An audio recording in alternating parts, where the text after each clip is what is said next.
সারা জীবন শিক্ষকতা করেছে তো, তাই নিয়ম শৃঙ্খলা মানতে হবে এই আর কি। চাচা সেটা তো কোনো সমস্যা না। না, সেটা কোনো সমস্যা না, আমাদের জন্য ভালোই হবে। ওনার বাড়িতে আর কে কে আছে? ছোট ছেলে আছে অটিস্টিক। আমি জানি জেরিন আমাকে খুব পছন্দ করে, হয়তো কেউ মুখে বলে না, বাট আমি বুঝি। মানুষ যখন স্ট্রাগল করে তখন তার কাছে প্রত্যেকটা দিন এক একটা যুদ্ধের মতো লাগে। চেষ্টা আর সান্ত্বনার মধ্যে না খুব সামান্য পার্থক্য আছে। মানুষ যখন কোনো কিছু করতে পারে না তখনই বলে চেষ্টা করছে। তুমি এমন কথা বলো না। আমি না ক্লান্ত। আমি জানি। তুমি জানো না বাবা, তুমি জানো না।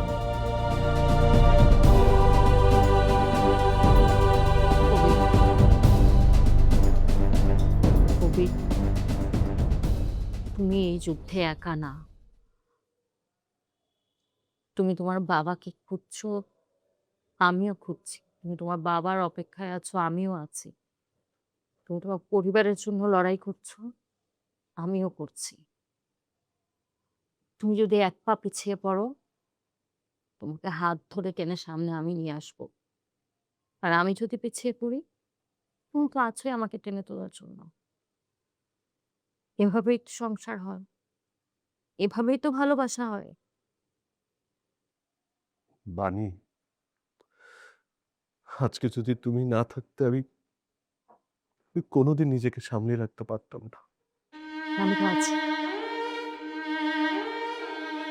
তোমার দুঃখে আছি, তোমার ব্যর্থতায় আছি, তোমার অনেক অনেক কান্নায়ও আছি। আবার যেদিন বাবা ফিরে আসবে, তোমার খুশিতেও তোমার পাশেই থাকবো। সেটাই যেন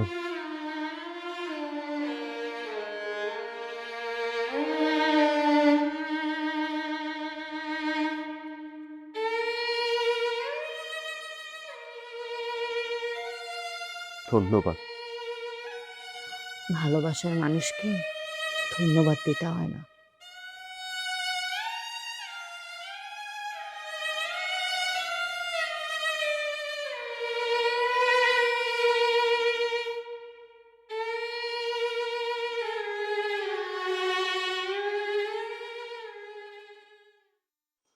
রাফি, হুম হুম একটা কথা বলি বাবা। হ্যাঁ হ্যাঁ, দুইটা দুইটা বলো। একটা বলি, হুম, একটা একটা বলো। শোনো, কিছুদিনের মধ্যেই আমাদের বাসায় কিছু নতুন মানুষ আসবে। তোমার খালা আসবে, খালু আসবে, ভাই আসবে, বোন আসবে।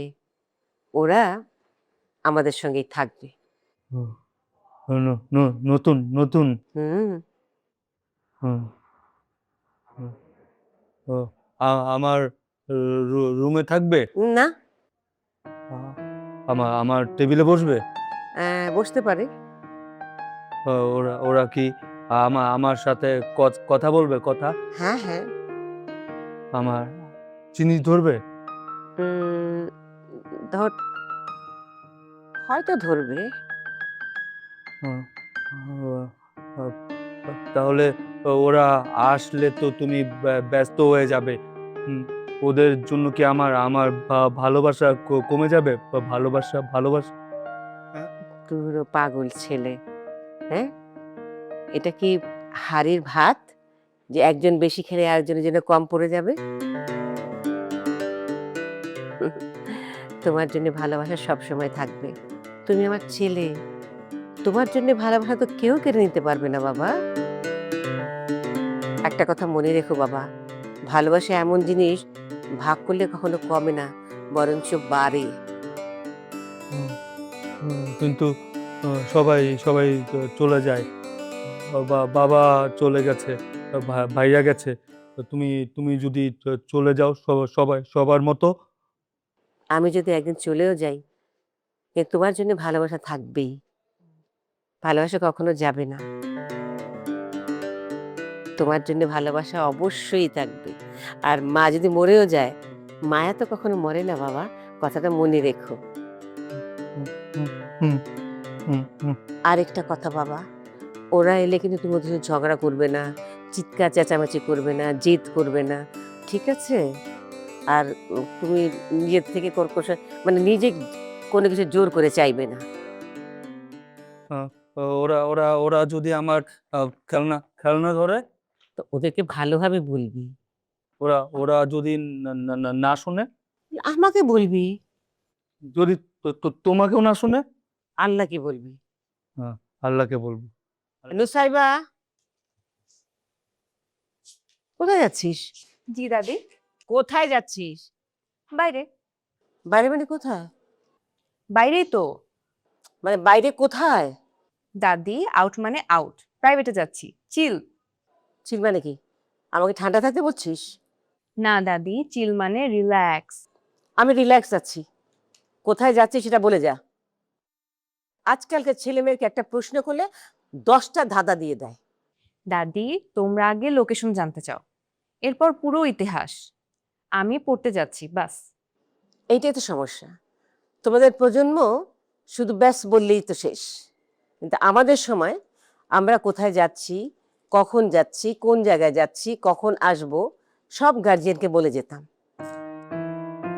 কারণ সেটা আমাদের পরিবারের কাছে দায়িত্ব ছিল। আর এখন তোমাদের কাছে এটা জেরা মনে হয়। দাদি, কারণ তোমাদের সময় আর আমাদের সময় এক না। কারণ তখন শুধু একটা ফোন ছিল, এখন ফোন কল, মানুষ মেসেজ দেয়, ট্র্যাক করে, পুরো ওভার ইনফরমেশন একটা ঝামেলা। শোন, প্রযুক্তি যতই বাড়ুক না কেন, দায়িত্ববোধের কোনো আপডেট ভার্সন আসে না। শৃঙ্খলার নতুন কোনো সফটওয়্যার বের হয় না। যেটা আগে সঠিক ছিল এখন সেটা সঠিক। দাদি, তোমরা ভাবো আমরা সবকিছু অবহেলা করি, আসলে তা করি না। আমরা আমাদের মতো ভাবে করি। বাংলা বাংলা বাংলা বাংলা বাংলা। আমরা সবকিছু মুখে বলি না, তাই বলে যে অনুভূতি নেই, বিষয়টা তো এমন না। অনুভূতি যদি মানুষ বুঝতেই না পারে, তাহলে সেই অনুভূতির মূল্যটা কোথায়? তোমাদের আসলে সমস্যা কি জানো? তোমরা স্টোরি বানাও, স্ট্যাটাস দাও, রিল বানাও, কিন্তু ঘরের মানুষের সঙ্গে 5 মিনিট কথা বলার সময় হয় না তোমাদের। আর তোমাদের সমস্যাটা কি? তোমরা ভাবো সম্মান মানে সবকিছু মেনে চলা, আর তোমরা সবকিছু ভাবো প্রশ্ন করা মানেই অবাধ্যতা, নিজের মতামত প্রকাশ করা মানেই বেয়াদবি। আমি 40 বছর মাস্টারি করেছি, ছেলে মেয়েদের শৃঙ্খলা শিখিয়েছি। শৃঙ্খলা ছাড়া কোনোদিন মানুষ বড় হয় না। আর আমি এমন একটা সময় বড় হচ্ছি যেখানে শুধু শৃঙ্খলা দিয়ে মানুষ টিকে থাকতে পারে না, নিজেকে প্রকাশও করতে হয়, নিজেকে বুঝতেও হয়। তোমরা তোমরা ঝগড়া ঝগড়া ঝগড়া করছো, ঝগড়া। আমি আমি আমি একটা কথা বলবো। হ্যাঁ বলো। বলো চাচ্চু। মা মা বলে নিয়ম লাগে, তো তুমি বলো স্বাধীনতা লাগে। আমার কি মনে হয় জানো? দুইটাই লাগে। রাস্তা না থাকলে গাড়ি চলে না, গাড়ি না থাকলে রাস্তারও দরকার হয় না। আর আর একটা কথা বলি, সবাই যদি শুধু কথা বলে তাহলে শুনবে কে? ওকে চাচ্চু, just drop it, the hardest fact today. আবার কি বললি? মানে সবচেয়ে গুরুত্বপূর্ণ কথাটা উনি বললেন। আর শোন নোসাইবা, এই বাড়িতে নতুন মানুষ আসছে। সবাই হয়তো তোমার মতো হবে না, সবাই হয়তো রাফির মতো হবে না, সবাই হয়তো আমার মতো হবে না, কিন্তু পরিবার মানে হলো একই ছাদের নিচে আলাদা আলাদা মানুষকে জায়গা দেয়া। ট্রাই করব। ট্রাই না, করবি। সম্পর্কের মধ্যে কখনো ট্রায়াল চলে না, দায়িত্ব চলে। আচ্ছা ঠিক আছে, করব। আর ও হ্যাঁ, আজকে ফিরতে একটু লেট হতে পারে, ক্লাসে এসে গ্রুপ স্টাডি আছে, লোকেশন পাঠিয়ে দিব। ওকে? দেখো তো আগে বললেই তো হতো। আগে বললে এত সুন্দর লেকচার তো মিস করতাম। তাহলে তাহলে সবাই বন্ধু। আপাতত যুদ্ধ বিরতি, ঠিক আছে?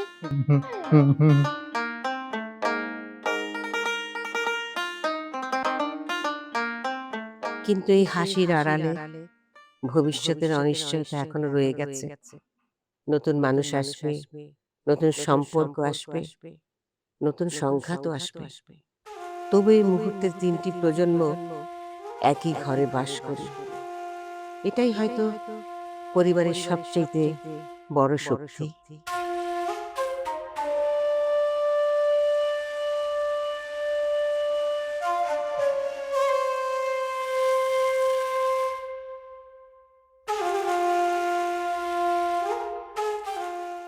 ক্যাফে 4 রকম, স্যান্ডউইচ 4 রকম, ডেজার্ট। না না না, এত কিছু করলে তো আমার বাজেটই হবে না। তাহলে শুধু ক্যাফে 2 রকম, না 4 রকম। আর কিরে, কি করছিস? তোদের কি কাউকে খুঁজে পাওয়া যায়? ক্যাফেটা তো আমাদের সবাই মিলে করার কথা, তাই না? কিন্তু না, তোকেও পাওয়া যায় না, ফ্রিদা না, কাউকে না। আমি একা একা হাবুডুবু খাচ্ছি। আরে আমি বলছি কি, শোন, আরে আরে ব্যাপারটা হচ্ছে, আরে না, হ্যাঁ, ফ্রিদাকে ডিজাইনটা করতে বলেছিলাম, ও সেটা না করে আমি বলছি যে আমার ডিজাইনটা কোথায়, বলে আমি করতেছি। তারপর যখন আবার জিজ্ঞেস করি ডিজাইন কই, সে বলে আমার ক্লাস আছে, তারপর বলে অ্যাসাইনমেন্ট, তারপর বলে পরীক্ষা। মানে এভাবে কি ব্যবসা চলে? এভাবে ব্যবসা চলে না। আচ্ছা বুঝছি, এভাবে ব্যবসা চলে না। আচ্ছা তুই এখন বল, তুই কি করছিস, কোথায় কি করা লাগবে আমার সাথে শেয়ার কর। কি করছিস তুই বল। কিছু না, কিছু না মানে? মেনুগুলো ঠিক করছিলাম, মানুষ কি খায়, কি অর্ডার করবে, কি কি মেনু হবে, কফির নামগুলো পর্যন্ত আলাদা ভাষায় লিখছি। এত কিছু করতে হচ্ছে আমাকে। আর তোর সাথে তো আমার কথা বলাই উচিত না। কেন? কেন? সেদিন যে আমি তোকে বাজারের লিস্টটা দিলাম, তুই আমার চোখের সামনে ছিঁড়ে ফেললি। আমি না এখনো বুঝতে পারছি না তুই এই নাটকটা কেন করেছিলি। হ্যাঁ, মানে আমি আসলে তোর সাথে কেন কথা বলছি? আমার তো তোর সাথে কথা বলাই উচিত না। আচ্ছা শোন, সরি সরি, আচ্ছা সরি তো। 3টা সরি বললে ডিসকাউন্ট পাওয়া যায় না। আরে ওই দিন মুড ঠিকঠাক ছিল না। তুই একটা কাজ কর না, তুই আবার লিস্টটা করে দে, তোর যা যা লাগবে আমি সবকিছু এনে দেবো।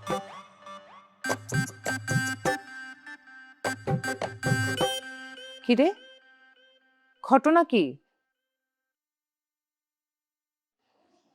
হঠাৎ তোর এই ভালো হয়ে যাওয়াটা তো আমার সন্দেহজনক লাগতেছে। সন্দেহজনক? অবশ্যই। তুই কি কোনো অঘটন ঘটিয়েছিস, নাকি কোনো মেয়েকে বিয়ে করেছিস, নাকি কোনো মেয়েকে বিপদে ফেলেছিস বলতো, নাকি তোর মাকে আমাকে এখন বুঝাতে হবে? বল কি হয়েছে? ধুর, এমন কিছুই না। তাহলে কিছু একটা চাইবি, তোর চোখ দেখে আমি স্পষ্ট বুঝতে পারছি। কি হয়েছে, কি চাচ্ছিস তুই? আসলে মিষ্টি আপু, ফ্রিদা আমার কাছে এসেছিল, একটা ব্যাপার নিয়ে কথা বলতে এসেছিল। আসলে জেরিনকে নিয়ে কথা বলতে এসেছিল। জেরিন? কি হয়েছে ওর? না না না, তুই যেটা ভাবতেছিস তেমন কিছু না। আমি কি ভাবতেছি? না না, মানে তোর যেটা মনে হয়, মানে জেরিনের সাথে আমার মানে যেরকম ব্যাপারটা মাঝে। ও তুই ভাবতেছিস তোদের মধ্যে রিলেশনের কথা ভাবছি? আরে না মিষ্টি আপু, একদম এরকম কিছু না।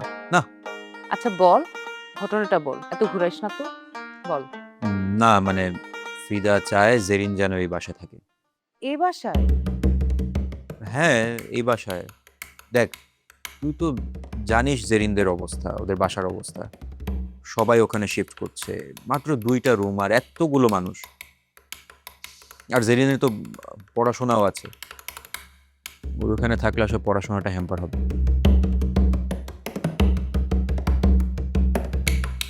তো আমার কাছে কেন বলতেছিস? আমি কি এই বাড়ির কর্তা? আমি রাজি হলে কি হয়ে যাবে?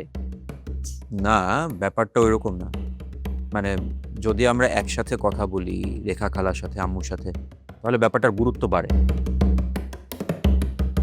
ব্যাপারটা একটু সহজ হয়।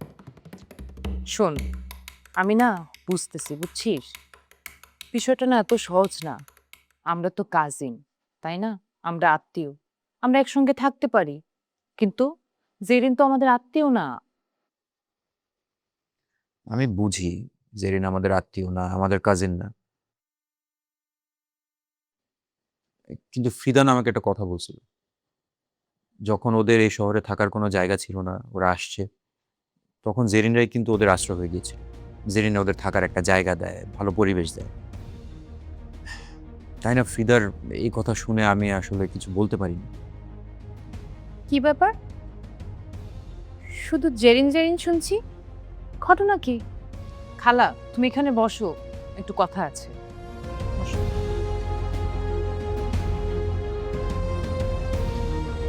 আম্মু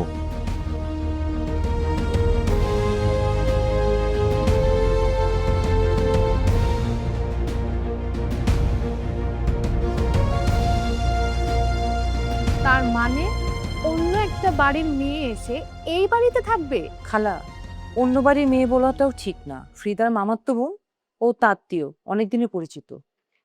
আরে বাবা, পরিচিত আর আত্মীয় তো এক জিনিস না, তাছাড়া রক্তেরও সম্পর্ক নেই। আম্মু তুমি বিষয়টাকে নিয়ে একটু বেশিই ভাবতেছো, বেশি জটিল করতেছো।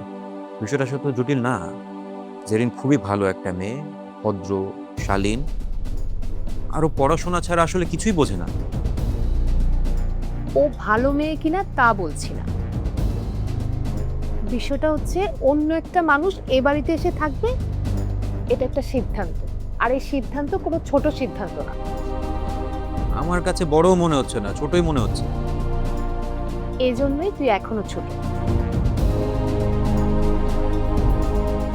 ছোট সিদ্ধান্ত বলে কোনো শব্দ নেই, অনেক বড় বড় সমস্যাগুলো অনেক ছোট সিদ্ধান্ত থেকেই শুরু হয়। তুমি এমন ভাবে বলছো মনে হচ্ছে আমরা কোনো অপরাধীকে আনছি। আমি সেটা বলছি না, এ বাড়ি শুধু আমার একার না, এ বাড়িতে মেজো আপারও অধিকার আছে, তাই তারও মতামতের প্রয়োজন আছে। আমি জানি রেখা খালা ঠিকই এগ্রি করবে। তুই জানিস? তাহলে যা, সিদ্ধান্ত নিয়ে ফেল, আমাকে কেন জিজ্ঞেস করছিস? আম্মু তুমি কথা ঘুরায়ও না, আমি শুধু বলছি একবার ফোনে কথা বলে নাও।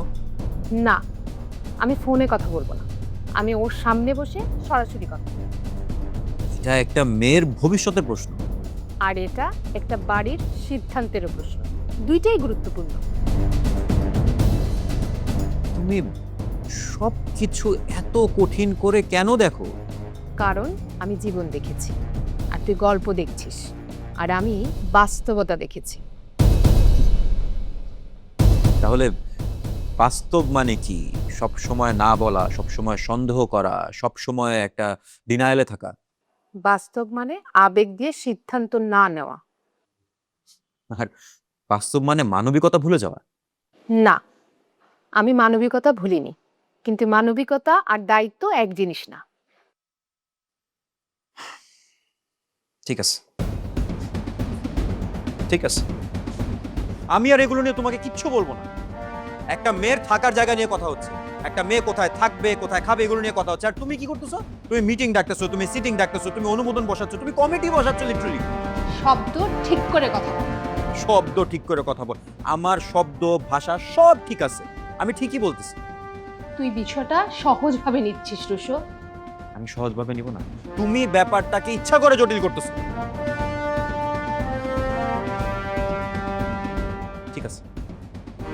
তোমরা এটাই চাও তো? আমি আর কাউকে কিচ্ছু বলবো না, তোমরা তোমাদের মতো থাকো। আরে রুশো,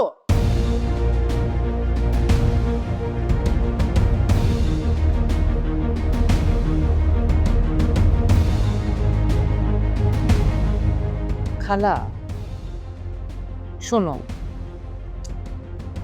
আসলে রুশোর রাগটা তোমার ফ্রিদার জন্য না। হ্যাঁ, ওটা আসলে দেখেছে যে ফ্রিদা যে কষ্টটা করেছে, ও তো নিজের চোখে দেখেছে, তো বেশি আবেগী হয়ে গেছে। আমি বুঝি, কিন্তু বুঝলেই তো সিদ্ধান্ত নেওয়া যায় না বৃষ্টি। কিন্তু খালা, আমি একটা কথা বলি, মাঝে মধ্যে ঘরের দরজা খোলা রাখা কিন্তু ঝুঁকি না। হ্যাঁ, আমরা তো মানুষ, মানুষ হওয়ার প্রমাণ আছে। জেরিন কিন্তু খারাপ মেয়ে না, বুঝছো? ওর চোখের মধ্যে আমি যেন কেমন একটা ভয় দেখেছি। হয়তোবা ঘর হারানোর ভয়। আসলে আমাদের জন্য যেটা একটা বাড়ি, একটা ঘর, ওর জন্য হয়তোবা এটা একটা পুরো পৃথিবী। উদ্ধার না, তাহলে কি ফিদা?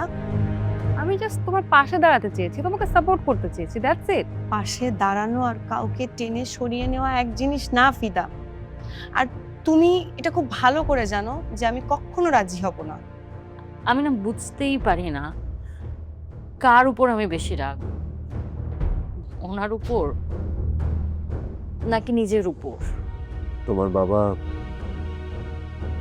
ভুল করেছে, কিন্তু একটা কথা বুঝতে হবে, আরেকটা মানুষের চলে যাওয়া কিন্তু এক জিনিস না। সংসারটা আমার করতে হয় খালা, তোমরা না। প্রতিদিন এই মানুষটার সাথে আমি থাকি, আমি ঘুম থেকে উঠি, ওর মাধ্যমে আমি অপমানিত হই, তোমরা না। দেখ মিষ্টি, আমি কিন্তু সব সময় তোর পাশে ছিলাম। তুই যেদিন বাড়ি ছেড়ে চলে এসেছিলি সেদিনও ছিলাম, আজও আছি।